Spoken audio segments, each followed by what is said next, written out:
About a couple of months ago, my tryst with Yakshagana began at Gunavanté, the Keremane Yakshagana Kala Kendra. It actually happened as a serendipitous encounter, honestly, because as a Mysuru girl who is an ardent lover of all the arts and dance forms of India especially, I got to know that there was a workshop, almost a month-long workshop, that I could get into and learn from one of the most iconic Yakshagana families of Karnataka. I'm talking about the Keremane Yakshagana family, and we have the 6th generation artist today, Shridhara Hegde. Namaste. Who also happened to be one of my gurus during the Yakshagana workshop, and he taught us some extraordinary things, some of which we will discuss in a series of podcasts. So this is just episode 1, by the way, and yeah, let's dive right in. Tell us, what is Yakshagana? Let's begin from the very basics, and can you tell us a little bit about the etymology and the types of Yakshagana, the sister forms, and yeah, all these things. Yakshagana is a dance drama. So basically in India, the traditional Indian dramaturgy, there is a mix of dance and theatre. So it's a dance drama musical theatre. Yakshagana is one of such art forms. So through costume, dance, expressions, movement and dialogue, so we convey stories from Ramayana, Mahabharata, these epics of India, and mythology, Purana, and folklore. So all these stories, which are generally fantastic in nature, that have the element of fantasy, so those are best represented in Yakshagana. And so this has been an art form for at least 500 years. So scholars say that this was a dance drama format at the time of Vijayanagara Empire. So since then, there have been, the literature of Yakshagana goes even beyond that, before that, and the singing format, the musical tradition of Yakshagana also goes beyond 500 years. This dance drama has been practiced since then, and when you look at Yakshagana, so one of the interesting aspect or eye-catching thing is its costume, the very color of it, and here we are wearing one of the piece of Yakshagana garment. Yes, thank you. That, by the way. Yeah, so this is called as kasesire. So this is one of the clothing which we use in the downside of the Vesha. So this is handmade in coastal Karnataka, and this pattern is very unique for Yakshagana costume. So the word Yakshagana has 2 basic components, Yaksha and Gana. So Yaksha means celestial being, wild spirits. So there is also a mention of Yaksha as a demigod in Mahabharata. The Yaksha Prashna is an episode in Mahabharata where when these 5 brothers are in forest, a wild spirit stops them and asks them questions. So wild spirits, demigods, celestial beings are sometimes also referred to ancestors through the word. So, and the second word Gana, like we use in most of the Indian languages, is about song or the music. So you can say Yakshagana means it is song of the celestials, song of the ancients, song of the wild spirits, and so on. Probably it started as Stuti Padya, that means shloka type of or a rendition for wild spirits or gods. All the songs that are written for as a offering to God while doing many Indian rituals like Arati and Puja.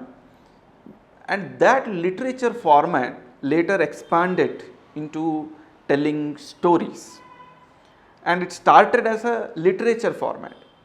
Like so if you look at Indian literatures which tells the story as we go back in time, they are mostly written in poem format. Correct. So the whole, even if you look at a lot of the world epics and old mythologies and Homer's Odyssey and so on, so there is a lot of this poem format telling stories in that. It's also could be because India adapted the writing system or the documentation through writing a little later, and most of it, our memories and our literature works are passed on through oral tradition. Yeah. And one of the ways of remembering and passing on this knowledge, it would be really nice if it is in poem format, right? So how many stories from your kindergarten do you remember, and how many poems do you remember? We remember more poems that have rhymes and rhythm in it, right? So probably it started in that format to tell and pass on the stories in triplets, 3-line songs, 4-line songs, 6-line songs, all these. So it was never written for a stage performance. So for Yakshagana there is no stage script. So that's one of the interesting aspects. Even today, so there are poets who write Yakshagana prasanga. Prasanga is an act of a story, an episode of a whole story. Say if you take Mahabharata, story of Krishna, Arjuna, or the Ramayana, story of Rama, Ravana and Sita. So an episode from the whole story is taken, and that is written as a prasanga, and that is performed throughout the night. So one episode. So these episodic poem text slowly were recited through music and narration, probably with a single narrator, like we have Harikatha tradition today, right? Somewhat maybe like that. And later other people joined this storytelling performance, and they started assuming characters. So different characters were taken by different people, and then with that there is entry of colors and costume, and thus slowly and steadily it became a theatre form almost 400 to 500 years back. So this is what we understand as of now. And only the poem is the written text from the past for us in Yakshagana performance. Other traditions are learnt in Gurukula system, like how do we do makeup, how do we dance, or how do we sing, which ragas or which tala would we use. The poet also writes about raga and tala of each poem, but we also have freedom to modify raga and tala to suit our imagination of the drama that we want to put across on stage. So there is a lot of process when taking a Yakshagana text and making it as a performance. Yeah. And a lot of presence of mind that we keep discussing about, which we will of course discuss at length because it's one of the most interesting topics for me. Can you also talk about different types of Indian classical dances that are sort of close to Yakshagana? You know, of course there is no consensus among scholars, but that is precisely why I find it interesting, because it is very close to a lot of aspects of Kathakali, for example. Can you sort of elaborate on that? Yeah, so let me start with the types of Yakshagana that we have. So when you look at coastal Karnataka and western Ghats of Karnataka states today, so what we refer to as Yakshagana today mostly belongs to this region of Karnataka. And in this region, in the coast and the western Ghats, or the Malenadu we say as in Kannada, there are two styles of Yakshagana. The northern style and the southern style. The northern style is called as Badagu Tittu, Tittu for style. Badagu is the Kannada word for Uttara or the north. Uttara, Dakshina are Sanskrit words. Badagu, Tenku, Tenkana, Badagana. Mudana is for the east. Mudu in Kannada means to rise, so Mudana, and Paduvana is where the sun sets. So this is Badagutittu for northern style, Tenkutittu for southern style. And in the northern and southern style of Yakshagana, there are some differences. Like if you look at costume and the makeup, the jewelry, ornaments. So there are difference in structure, pattern, color, and number of items. So and how it looks overall. The usage of let us say the ratio between jewelry and clothing, that also shifts between these two formats. So one interesting aspect is we don't use much of green in our makeup. We do use it some in our costume. But when you look at Tenku style, so I belong to northern style, Badagutittu. So when you look at southern style, which is in Mangaluru and Kasaragod region of Kerala. So south of Udupi is this southern style, and north of Udupi, including Udupi, is this northern style. So in the southern style, they use a lot of green, even in makeup and in the costume. We don't use so much of green. However, we use more gold in our costume. So like this, the way of singing, for example. So there's a lot of Veera Rasa or the very strenuous or strength in singing when you look at the southern style, loud singing. And when you look at the northern style, there is more elaborated or slow pace of singing with using relatively more lesser notes in music. So in the song, and if you look at the dance format, so the southern style, there is a lot of dialogue and conversation. There is more stress on that, and while in the northern style there is more stress on movement, body movement. So these are the two regional variations of Yakshagana of coastal Karnataka. And even in the northern style of Yakshagana, there are two separate smaller divisions. The differences become much more subtle when you look at these divides. So Udupi style, which is called as Badagutittu, and the Uttara Kannada style, where this our Gunavanté, Karki, Shirsi, this Gokarna, Kumata, Ankola, and so on. So this region has the north, Bada Badagu Tittu. So this has more stress on Abhinaya aspect, the expressive part, how the usage of mudra in telling story. So expressions, usage of mudra, that is more prevalent in the northern style. While when you look at Udupi style or the Badagutittu style, there is more traditionally there is more stress on pure dance, nritta. So even when there is sahitya, when there is going on in poem, so when there is literature aspect, when even that time they dance, they do the pure dance. But in Uttara Kannada style, there is more stress on, there is only a smaller stretch of pure dance, and then there is elaborate explanation of sahitya through abhinaya and expression. I mean, of course, we will talk about the contemporary situation wherein these boundaries are becoming less, also means that these are not becoming unique. So they are sort of getting into an equilibrium where there is exchange of Udupi style doing a lot of abhinaya and Uttara Kannada style doing a lot of dance, and then there is exchange of costume between southern and the northern style.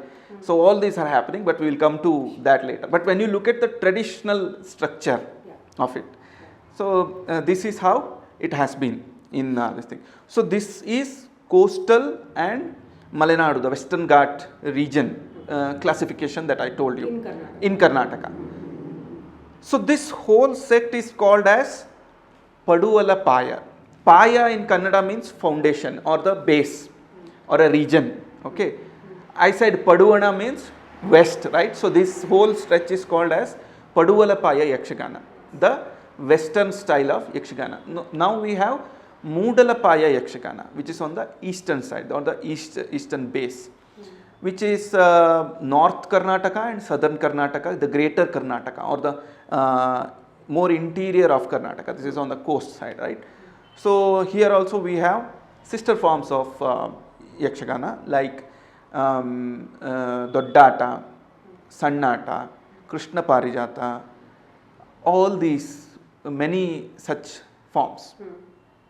But very unfortunately, they have lost a lot of uniqueness that their tradition used to carry as Yakshagana performers due to their compromising with the popular waves that happened in last 100 years of, say, the company Nataka, we say in Kannada, right? So there is this popular drama scene which swept through Karnataka, in Maharashtra, and in southern Karnataka, Tamil Nadu, all this Andhra region.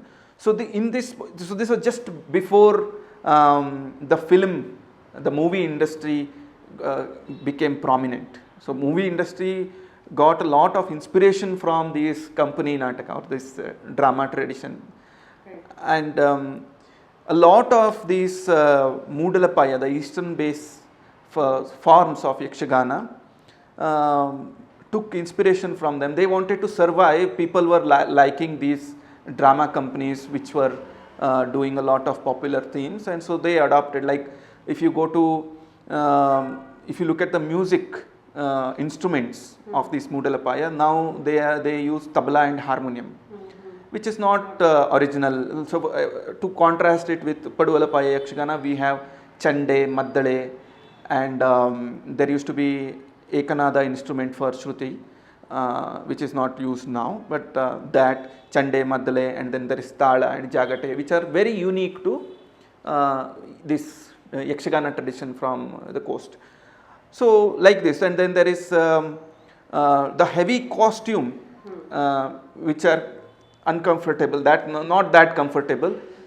You can see that in the western side, but when you come to the eastern side, they have been replaced with easily available material and inspired from company Nataka costume. So the themes, the older themes have been worn out. So all these things have happened to the Moodalapaya Yakshagana, which I feel is unfortunate. And so that's why the uniqueness of Yakshagana is, if you want to see it, then you have to come to the coastal and Western Ghats tradition of Yakshagana. So this is Karnataka story, right? So this goes beyond Karnataka also. The tradition of Yakshagana and the sister forms of Yakshagana, you will see it across South India. Yeah. And some scholars say that it is something that you will see in the rice belt of. So there is interesting division of India. So we usually divide it as north and south, right? So but when you look at the cultural and traditional similarity, we can classify north and south in terms of rice belt and wheat belt. Okay. And the culture of the rice belt is similar to each other than those of wheat belt culture, though they might be similar. For example, the Orissa culture of Orissa all the way till Bengal, even the ideology that there is similar, they have some similarities with Bengal and Kerala, for example, the fish and the rice, the cuisine, the thought process and all that, and that extends all the way till Goa. And okay, so so is the cultural scene, the art scene. So in that perspective, so there is sister art forms of Yakshagana like Kuchipudi Yakshagana. So Kuchipudi dance we see today was earlier a dance drama. So Kuchipudi is the name of village like Keremane or Gunavanté, okay, where I come from. Yakshagana is supposed to be the name of the art form. Okay, so it was Kuchipudi Yakshagana. Yes, that was the full name. Okay. So it means Yakshagana from the village of Kuchipudi. Okay. Okay. So now, but that has gone through a lot of transitions. Now you see it as a solo or a group dance format, right? More like Bharatanatyam, right? The format I'm saying. So, but it used to be, and even today there are some troupes which do a dance drama of Kuchipudi, which used to be its original format, like this. So, this Yakshagana. So, there is Kuchipudi Yakshagana, there is Bhagavata Mela, and there is Kattai Kuttu in Tamil Nadu. Kattai Kuttu, and the Terakuttu is the one which is performed on the street, and the Kattai Kuttu is the one which is performed on the stage. So, that is similar to Yakshagana format of performance, the dance drama and the storytelling. And then this I mentioned about Kuchipudi, Bhagavata Mela, this one Terakuttu, Kattai Kuttu, and Kathakali also. So there is a lot of similarities in the way it is presented.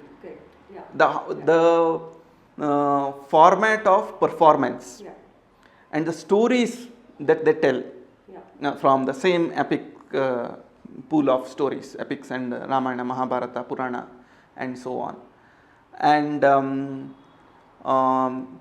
so all these aspects tells us that, you know, maybe there was a parent art form which it is quite possible, because when you talk about Vijayanagara kingdom, okay, there are no, so these states and the language division is recent.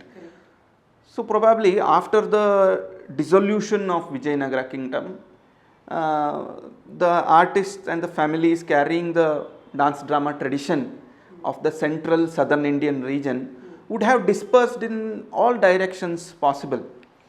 And there would have been a mixing of native music or dance drama with this existing tradition, and then there is development of sister forms of Yakshagana. So that's what I believe. You know, I was doing a little bit of homework after our Shibira, the workshop, and there is no need for strict definitions, I suppose, in that there is no need to say there is nothing similar between two art forms, or everything is similar. For that way, say for example, someone like me who doesn't know a lot about dance, I'm just an audience, right? But even as an audience, I'll have a level of consciousness that sort of understands, okay, there are a lot of elements that do look similar when I watch a Kathakali performance or a Yakshagana performance. So thank you for explaining that. One more thing, if I can mention. Please. So there is also Chindu Yakshagana in the this thing, Andhra region, and then there is Dashavatara in Goa and Sindhudurga region of Maharashtra. So in Goa and Maharashtra. So the coastal Yakshagana had other names also. So, and one of them is Dashavatara. So probably the movement would have been from Karnataka to Goa and the north, but we don't know. But the name is similar. Dashavatara of Goa and Sindhudurg region. And so we also use the name Yakshagana Bayalata. Okay. So, I mean, if you go to coastal Karnataka and if you are, Yakshagana is now, the word is recognizable, but people say Bayalata and Ata, for example. Ata in Kannada means play. Bayalu in Kannada is field, open field. So, this points out to how traditionally Yakshagana was performed. So, it was performed in open fields next to the temple. So, at the time of Jatra or the car festival, or if there is any special occasion in the temple, the oligarchs or the people with money or power would ask a team of Yakshagana artists to come to their village and present a story. So the performance would start in the evening from dusk to the dawn, and next to the temple open field, they would set up a stage and do an episode. So, so all these. So there are lots of rituals in Yakshagana, Bayalata, which are related to. So the word comes from there, Bayalata, Bayaluata, or Dashavatara again refers to 10 avatars of Vishnu. So the sustainer in the three gods of creator, sustainer, and Brahma, Vishnu, and Maheshwara. Yeah. So like this. So all these different names I just wanted to add.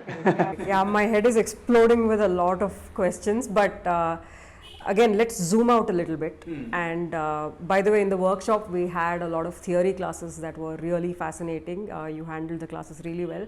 So the way you put Yakshagana in the context of Nātyashāstra, Bharata's Nātyashāstra was really fascinating, which is a much older text, right? Yes. So what really is fascinating for someone who loves all the art forms is that Yakshagana has music, literature, dance, and then acting. So Nritta, Abhinaya, Nritya, all these different aspects. Can you please explain Yakshagana in the context of Nātyashāstra? Yeah.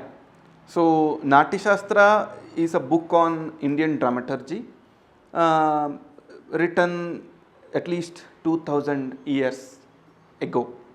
So it was written by a sage called as Bharata Muni.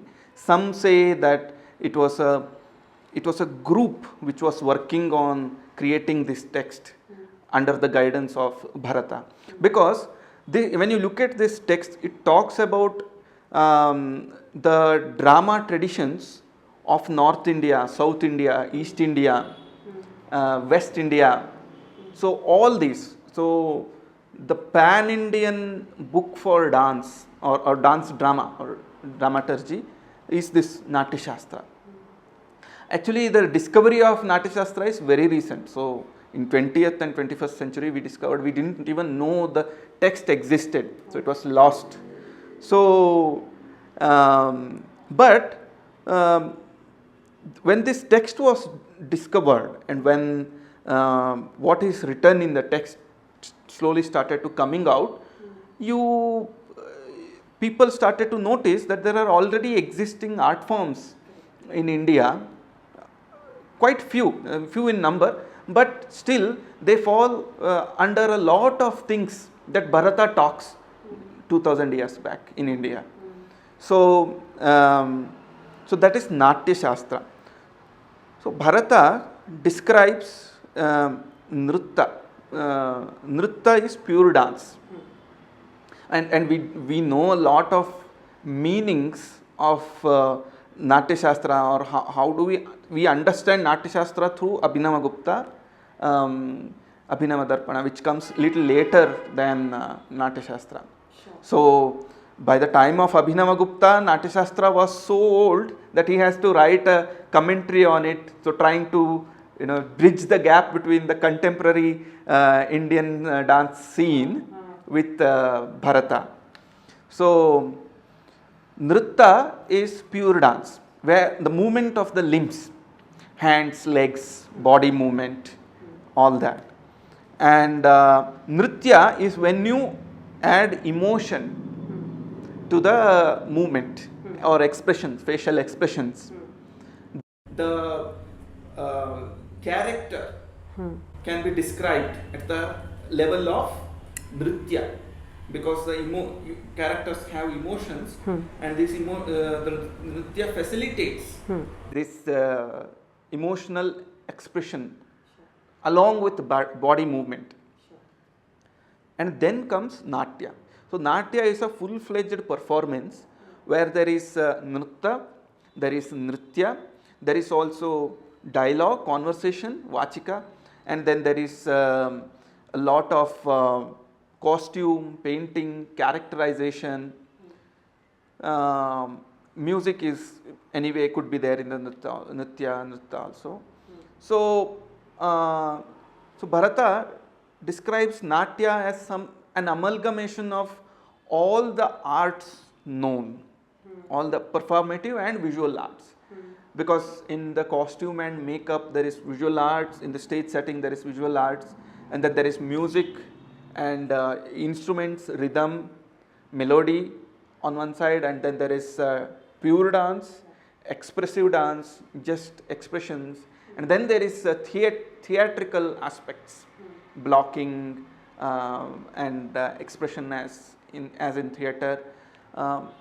So all these various components, when they come together, but they come together with a purpose, of telling a story, purpose of delivering a great performance. So when they come together, it becomes Natya as a performance. So Yakshagana and art forms that are similar to this format, they are Natya. So if you were to contrast it with Kathak of North India, for example, that is Nritya. Bharatanatyam we say for Bharatanatyam, but it's actually Nritya. So lot of today's scholars call it as Bharatanatyam. And Kuchipudi has also become a Nritya form. It was a Natya form. See, when I talk about all these aspects, you can still argue saying that all the other aspects are there, so you can try to prove that even this is Natya and so on. But then that's not the point. Okay. So what I am saying is that the dialogue, the theatrical part, they are very essential and have equal importance to that of body movement in Yakshagana, which is not, see, if you look at Kathak, there is dialogue, you could use some words, there is dialogue through expression, there is body movement, so you can say that this is, but they don't have equal importance. And they don't stop dancing, right? Yeah. When you stop dancing, you are moving to a next piece, basically. So see, this is the thing in arts. Okay, so I come from science background, so I have dealt with categorization quite rigorously in mathematics and in physics. So, and I did biology later, so my transition from physics to biology itself was quite a shock for me, because a lot of things in biology cannot be categorized into hardcore compartments when you compare it with physics, right? Sure. So look at species naming, for example. We still debate on what species, taxonomy and so on, and a lot of things. So, and now we are talking about arts and humanities, which is much farther away from, I mean, if you look at if you have a reductionistic view of the world, where there is physics in the base, atoms, study of atoms, and then they become molecules and form life, and then there is biology, and then these biological formats or components starts interacting, make cells, cell biology, and then you have ecology, right, species level interaction, and then you have humans, and then there is cognitive science, psychology, and then comes the study of society, how these humans interact. Then there is anthropology, culture studies. In that realm, you will find these humanities, right? So it is subjective. It is subjective, and also there are no hardcore compartments. You can always, I mean, if you really want to prove something, you can prove anything. Blur the boundaries and say this exists there, so that is, but that is not possible in mathematics, for example, because you have a set of assumptions. Given this set of assumptions, this should be true and nothing else. The art and humanities doesn't work like that.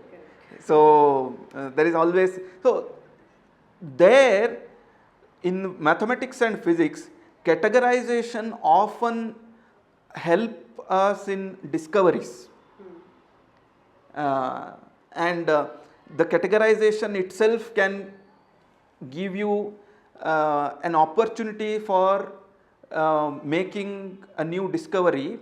Like for example, if you say that these are the components of an atom, like proton, neutron and electron, and if you find something between proton and electron, then you have a new particle, and then there is a whole branch and experiment which will go in that. So there the categorization becomes very useful and becomes very important, and that's why they are very rigorous about it. But not the case here. So here something exists already in humanity, like arts and all this. Categorization is a way of understanding them better. It is also in physics also, it is way of understanding them better, but there that itself defines the field. Here categorization is a way of how do we understand this better. And even if there is no hardcore compartments, that is not going to stop anything.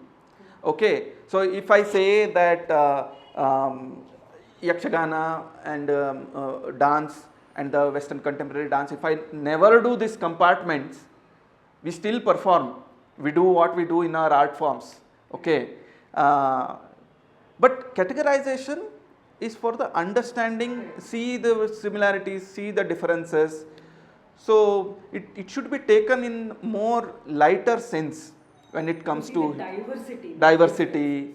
And so the purpose of categorization is different in humanities and culture studies than in physics and other science. So the modern trend of scientific thinking sometimes makes it problematic, because there is fundamental differences between subjects of study which we have to understand before projecting certain ideas from one branch of knowledge to other, right? Anyway. No, these are the kind of conversations I really like. So, no, and also it is more abstract. But an atom exists and the things inside an atom exist. They exist irrespective of our agreement. And we define rules for the model of atom, and those rules are taken very seriously. Correct. And if those rules are broken, then you have something else altogether, maybe a new field of study or something like that. Right? No, so that picture, that view or that approach is different in that field and this field. So the point is, about categorization and argument, we can keep on doing that in arts and humanities. Beyond a point, it will lead you nowhere, and you can prove anything as anything if you are sharp enough. It all comes down to rhetoric and your ability to argue. Yes, because our assumptions itself could be different when we are talking about the same word of, say, dance or gender, for example. Not the case when you talk about what is a subset of a set in mathematics, or what is combinatorics, or what is permutation and what is combination, or what do you mean by certain properties of. So the assumptions and the underlying structure is well defined there. Correct.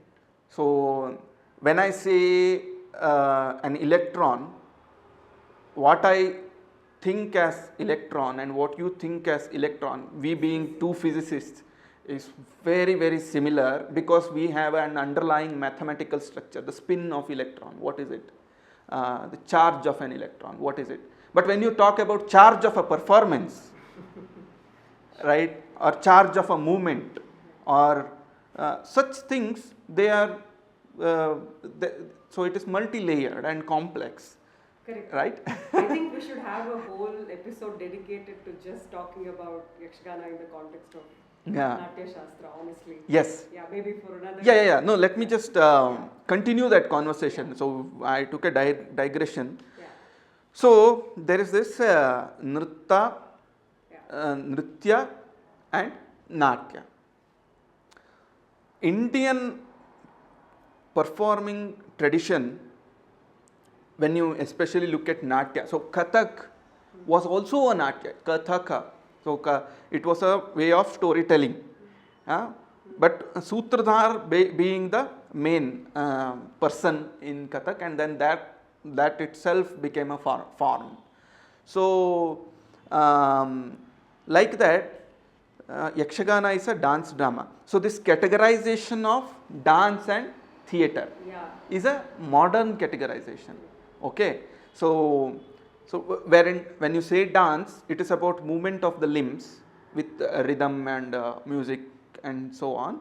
And when you say theatre, people usually think it as something that has dialogue and expression and a stage set and defined characters, right?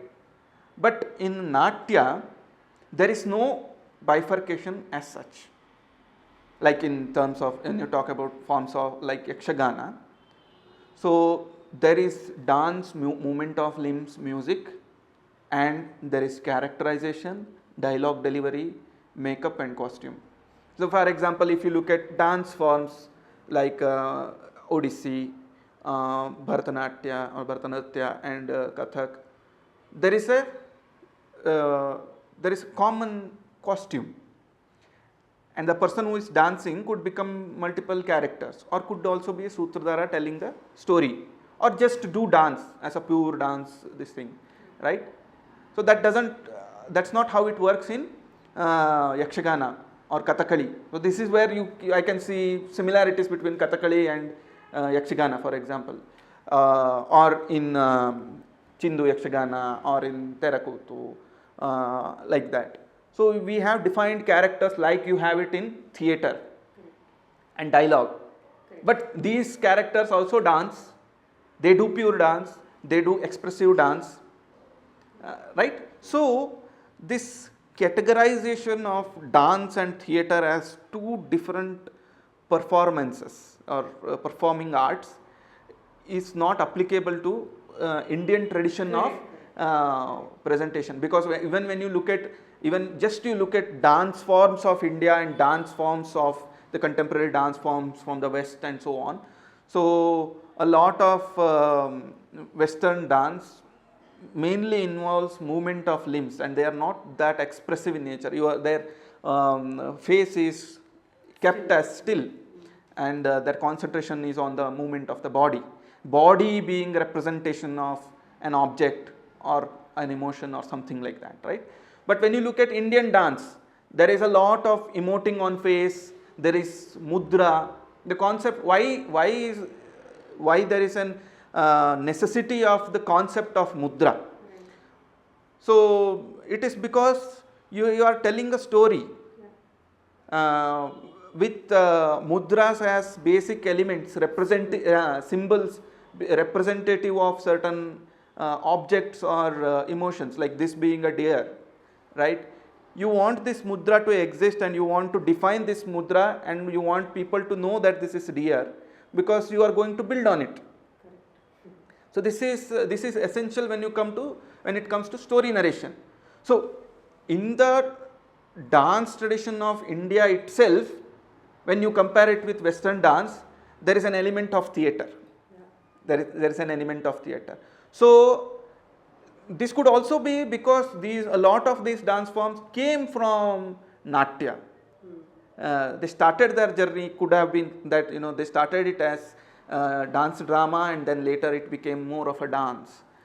That is also possible. But also, so this categorization of dance and theatre actually poses a lot of challenge and problems when that was my next question to you. Yeah, when it comes to art forms like Yakshagana, because in a simple grant application, where to tick, whether it is dance or whether it is a theatre, or when you apply for festivals, who are we? Are we dancers? Are we theatre people?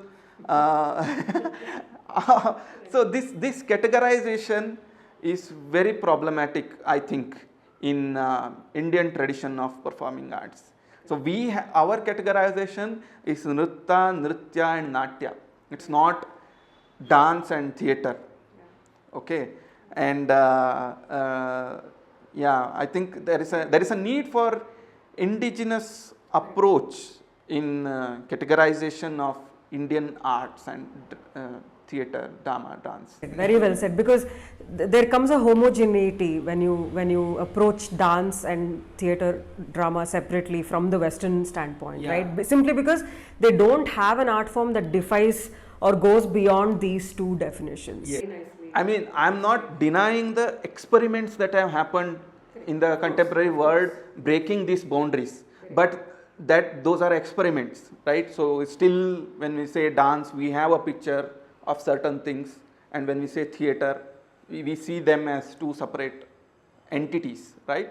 Which is not the case when you look at Indian performing arts. Correct. Starting from dance itself, and when you go to art forms like Yakshagana with multiple aspects like dialogue and other things, story narration, it becomes much more problematic. So, and very interestingly, the aspects of dance and the aspects of theatre, if you were to list them, so both of them, both these aspects or features are seen in every aspect of Yakshagana. So when I say every aspect of Yakshagana, dialogue is an aspect of Yakshagana, okay, a feature of Yakshagana. Dance is a feature of Yakshagana. Costume is a feature of Yakshagana. Music is a feature. So, for example, when you look at Yakshagana music, there is dance music and then there is theatre music. Both of them are there in Yakshagana music. So when you look at dance music, we talk about rhythm, right? We talk about melodies.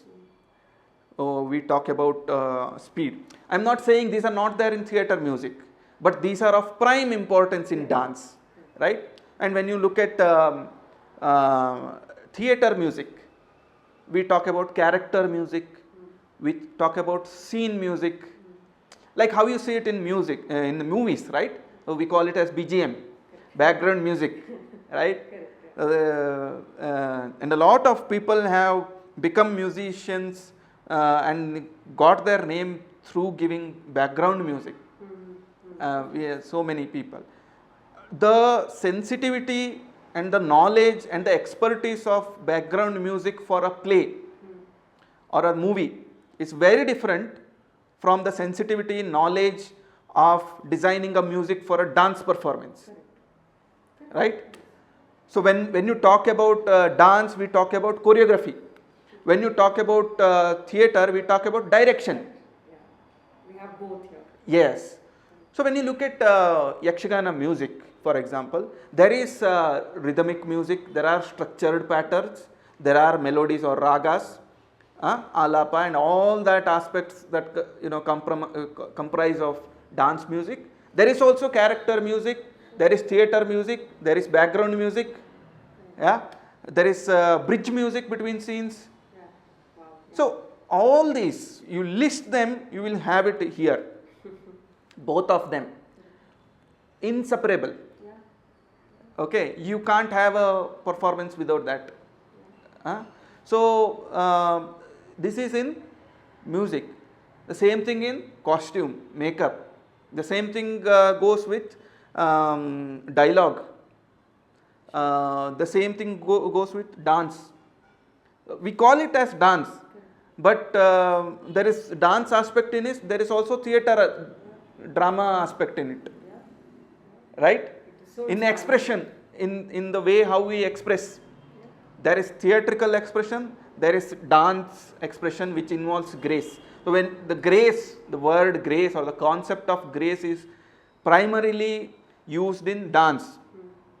In theatre we talk about character, and if the character needs grace, would we take grace into the action. But in dance, grace is something that is underlying the whole performance, right? But in Yakshagana, you have both, like that. So all of this, I think, have to be considered when we talk about categorization or when we approach these aspects. See, a lot of research academic research that happens in arts and performing arts and humanities, they all start with the preconceived notion of dance is this, theatre is this, so and also the same thing goes with folk and classical. Okay, we haven't even touched that. I know, my God. So Yeah. that's when our whole academic narrative becomes dismantled and inadequate. Our concepts of defining performing arts, they become very different when you project existing understanding from the Western academia to Indian performing arts studies or even visual art studies, I would say, because they are not visual art. I'm also thinking of Shilpa, not just painting. Sculpture, temple architecture and so on. We really have to look at how our ancestors categorized or understood these different forms of art, and we should consider this at the categorization or the definition level itself. We have department of dance and we have department of theatre. Right? Where do you fall? Like where do we fall or where they are falling? No, this could be a small appeal, to people who are responsible for these things, and this is a great time, I think, Shridhara, because we are talking about blurring boundaries and questioning definitions. So the conversation couldn't have been better time. Narrative. Exactly, yeah. So, and also Yakshagana, again, I feel like most of the time we are preaching the converted. Yeah. If it becomes so much more popular than it already is, not performing in the US or the UK where you are performing for mainly the Indian audience, right? But for people who are in positions of power, who can change the academic narrative, like you said, who have the power to rethink and remodel the categorizations so that you can, acquire or have a place for such glorious old art forms. Inclusive in a meaningful way. Not for the sake of inclusivity. Correct? Not for the sake of inclusivity. And it's beyond being politically correct is what I think, which is why I loved it when you actually digressed and talked about science and all that, because these conversations are very important, very necessary. It's beyond our personal agenda or whatever. We should approach any subject with humility. Right. So there is this Vidya Dadhati Vinayam. But which Vidya is it? It is Savidya Vimuktaye. Andre, what I am trying to say is that when we approach these subjects, right, we should not approach them with ego. Yeah, correct. See, ego of the concepts also. See, those the concepts that you would have borrowed from your guru or your teacher, who even they themselves would have ego in them, in the sense that the research methodology itself could be egoistic. What I mean, again, this I will take the example of physics research. So we talk about how we never used to talk about how observing would change the phenomena some time back, like say 100 or 150 years back. Okay, but now in this 20th and 21st century, we are talking about how the observer changes the experiment, or how that changes your observation. Because you are observing it, the results that you get is different when you are not, about Schrodinger's cat, right? So this has induced, this I would say as an egoistic approach, wherein you don't care what your observation or what your perception is affecting your observation, right? But that way physics became more, there is more humility in physicists when they discovered this fact that the very process of observation changes the reality. Then there is a lot of dissolution of ego as someone who is defining concepts in another space and time, right? So I think with scientific rigorosity, you should also adopt the humility which they have adopted, for example, right? Or